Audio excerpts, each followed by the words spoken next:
Sir, என் பொண்ணை காணோம் sir. தயவு செய்து அவளை கண்டுபிடிச்சு தாங்க சார். எவ்வளவு நேரம் தான் இங்க நிப்பீங்க? போமா, வெளியே போய் உட்காரு. ஒரு தடவை சொன்னா புரியலையா?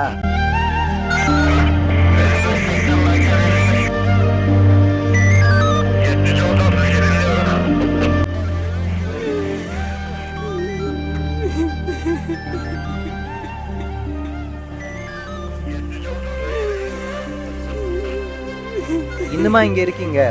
எழுந்துருமா, போய் நாளைக்கு வாங்கம்மா.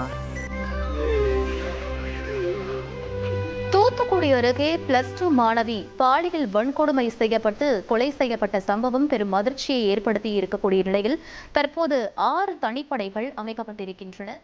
தாமதமாக கிடைக்கும் நீதி அநீதிக்கு சமம். இந்த சம்பவத்தை தமிழ்நாடு டுடே பத்திரிகை வன்மையாக கண்டிக்கிறது.